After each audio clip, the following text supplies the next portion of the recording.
Hey there, I'm glad you found your way here. Before we begin, I want you to do something for me. I want you to take a deep breath. A real one. Fill your lungs, hold it for a moment, and then let it out slowly. Let the noise of your day, the mental to-do lists, the little worries that are buzzing in the background, let them all settle for the next few minutes. I'm about to tell you a story, and I'm going to ask you to make a promise to me, and more importantly, to yourself. The promise is this: you'll stay until the very end, not because I'm asking you to, but because the end is where the entire meaning of the story will reveal itself. Some stories are like a slow-cooked meal. The flavor isn't in the first bite, but in the depth that comes from patience. This is one of those stories. It's a story about a man who lived in the quiet desperation that so many of us know. It's about a voice he couldn't hear, a wall he couldn't see, and the choice that, once made, changed everything. It's your story as much as it is his. So, settle in, get comfortable. Let's begin. In the heart of a city that never truly slept lived a man named Elias.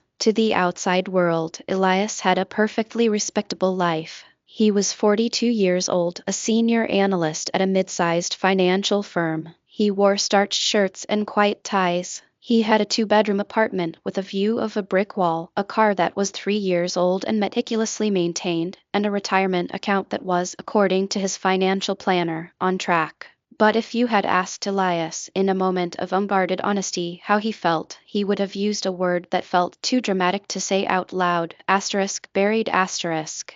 His life was a series of obligations. The alarm at 6:15 a.m., the same coffee from the same cart, the train ride where he stood in the same spot, holding the same pole, surrounded by the same faces he never spoke to. The workday was a blur of spreadsheets, quarterly projections, and meetings that could have been emails. Then, the train ride home, the same microwave dinner, 2 hours of television he didn't really watch. Sleep, repeat. A thick, invisible wall had grown around Elias's life. It wasn't built in a day, it was built brick by brick with every "that's not practical," every "I'll do it when I have more time," every "who do I think I am." It was a wall of comfort, of routine, of fear. On one side of the wall was his life, predictable, safe, and suffocating. On the other side, he imagined, was a life of uncertainty, risk, failure, and passion. His one secret, the one thing that made him feel like his heart was still beating, was his workshop. Hidden in the back of a rented garage across town was a collection of woodworking tools his grandfather had left him. On Saturday afternoons, the one afternoon he allowed himself, he would go there. He would run his hands over the smooth wooden handles of chisels and planes. The smell of sawdust and linseed oil was the only thing that made him feel present. In that dusty garage, Elias didn't feel like an analyst. He felt like a creator. He would take a rough, ugly slab of walnut or oak, and he would see what was inside it. A curve, a line, a form. He had dreams, wild, impractical dreams of leaving the firm and becoming a furniture maker. He dreamed of building a table that a family would gather around for generations. He dreamed of the feeling of a finished piece, something real and tangible, standing in the light. But the wall was strong.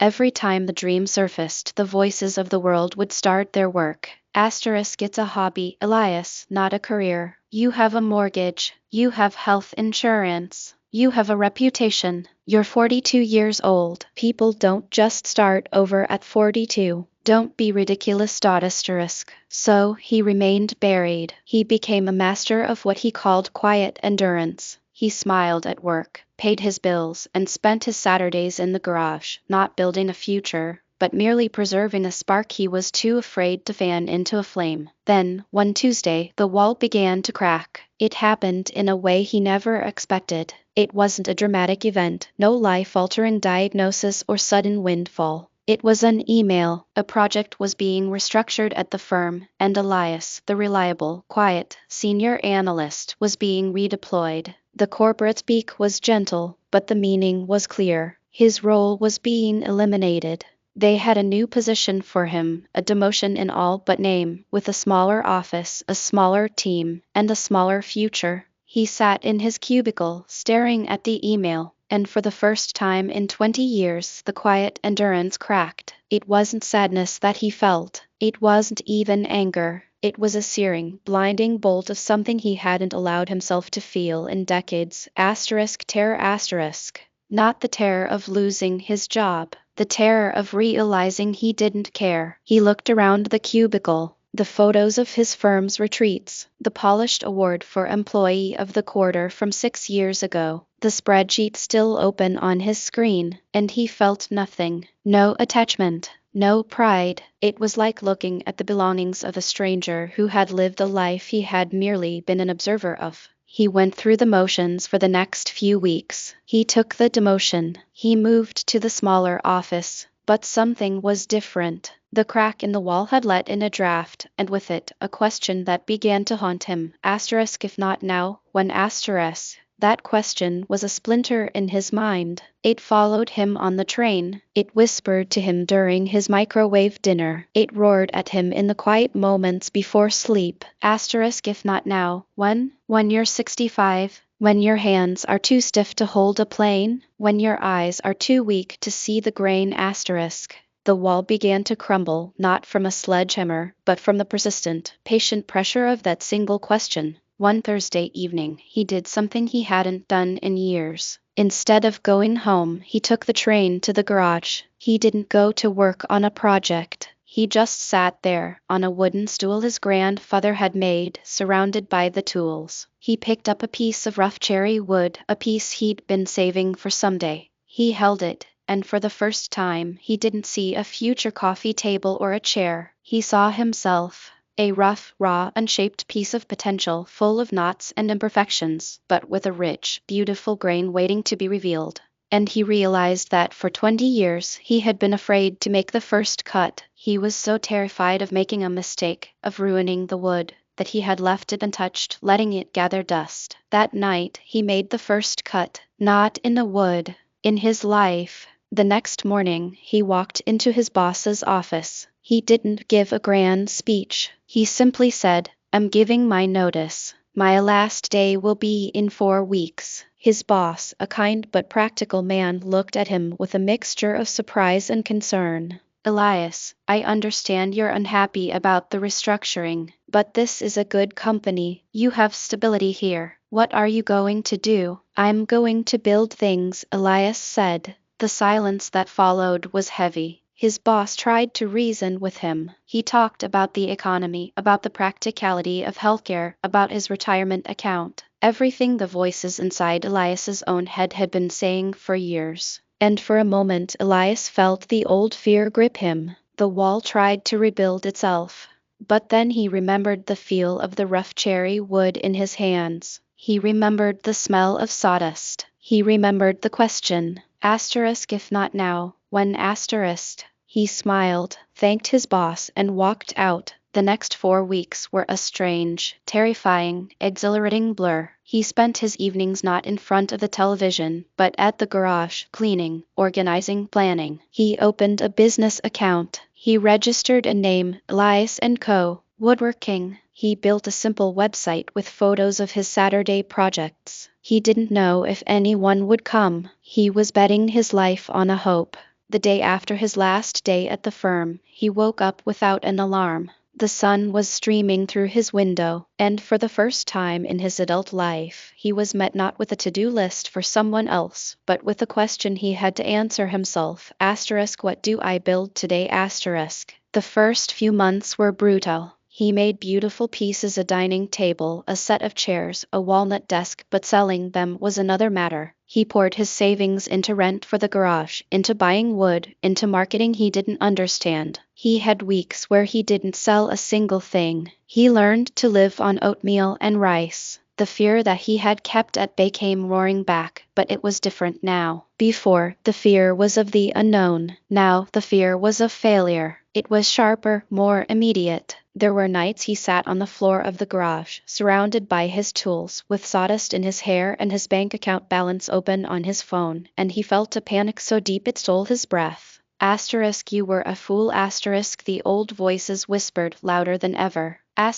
You had stability. You had a plan. You threw it all away for a pipe dream. You're 43 years old, and you're going to lose everything. But then he would pick up a plane, he would run it over a piece of wood, and a thin, perfect curl of oak would peel away, revealing the satiny surface beneath. And in that act, in that single, focused motion, the voices would quiet. He wasn't an analyst. He wasn't a failure. He wasn't a 43-year-old man having a midlife crisis. He was a craftsman. He was doing what he was made to do, and no matter what happened, that truth was undeniable. The turning point came 6 months in. He was at a small craft fair, his booth one of dozens, his pieces among hundreds. He had sold only a few small cutting boards. Despair was a heavy weight in his chest. Then a woman stopped.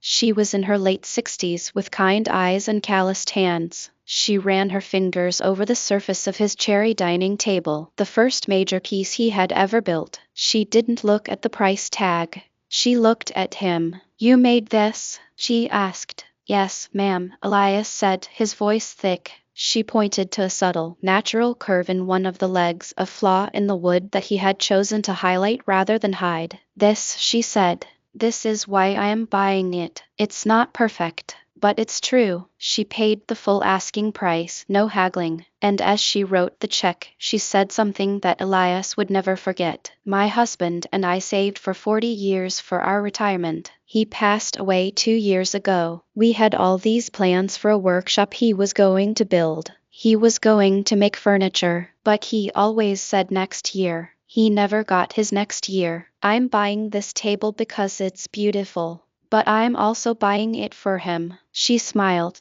tears in her eyes. "Don't wait for next year, young man." That was the moment the wall came down completely. It wasn't just about the money, though that helped. It was the realization that his work had meaning beyond himself. It was a confirmation that the thing he had been afraid to pursue was not just a hobby, but a calling. Word spread from that fair. A local interior designer saw his work. A commission for a set of bookshelves came. Then a coffee table. Then a restaurant owner wanted him to build all the tables for a new farm-to-table spot in the city. His business grew slowly, organically, not through aggressive marketing, but through the quiet power of the work itself. Each piece he made was a little piece of himself he was offering to the world, and the world, it turned out, was hungry for things made with authenticity. 2 years after that terrifying Thursday, Elias stood in a new workshop. It wasn't a rented garage anymore. It was a bright, airy space in an old textile mill with high ceilings and tall windows. He had 2 young apprentices now, eager kids in their 20s who looked at him with awe, as if he held some ancient secret. He had an order book filled months in advance. He was still Elias. He still wore flannel shirts now instead of starched shirts, and his hands were perpetually stained with linseed oil and marked with small scars from chisels. He was working on a piece that was his magnum opus, a large, sprawling dining table made from a single slab of black walnut. The wood was massive, with a live edge, the bark still on one side, a river of sapwood running through the heart of it. It was the kind of piece that, when finished, would be an heirloom. As he worked on it, his planes and sanders smoothing the surface, revealing the deep, chocolatey grain and the subtle figure that looked like waves on a dark sea, he felt a profound sense of peace. He thought about that old life.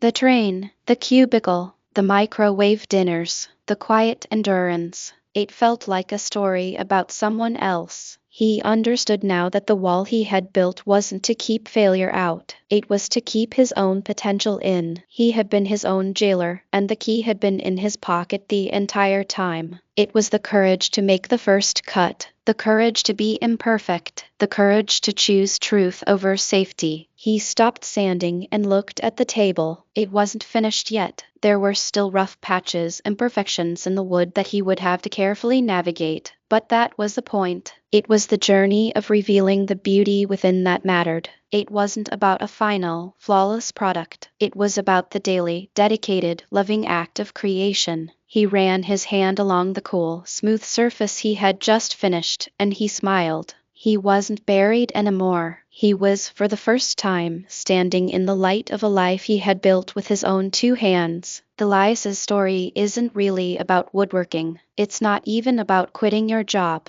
It's about that wall you might have built around your own life. That voice that tells you your dream is impractical, that it's too late, that you're not the kind of person who gets to do what they love. Elias spent 20 years on the wrong side of his wall, not because he lacked talent or opportunity, but because he lacked the courage to make the first cut. And when he finally did, it wasn't some grand, heroic moment. It was a quiet, terrifying, uncertain choice made in a dusty garage, followed by months of fear and doubt. The transformation wasn't instantaneous. It was born in the daily act of showing up, of sanding one more board, of refusing to let the fear win. So, here's my question for you. What's your piece of cherry wood? What's the thing you're saving for someday? What's the dream you've buried under spreadsheets and obligations and the noise of what you think you should be doing? The wall you're facing isn't made of stone, it's made of fear, and the only way through it is to make the first cut. It doesn't have to be quitting your job tomorrow. It can be 1 hour, one Saturday afternoon, one small, brave step toward the thing that makes you feel alive. If this story stirred something in you, if it made you think about that first cut you've been waiting to make, then I'm asking you to do 3 things for me. Not for me, really, but for the Elias in you. First, share this story. Send it to someone you know who's standing on the wrong side of their own wall. Send it to the friend who's always talking about the book they're going to write, the business they're going to start, the change they're going to make. Be the voice that says, if not now, when? Second, like this story. Hit that like button. Let it be a small act of defiance against the voice of quiet endurance. It's a way of saying, I believe in the power of choosing the meaningful life. And finally, if you haven't already, subscribe to this channel.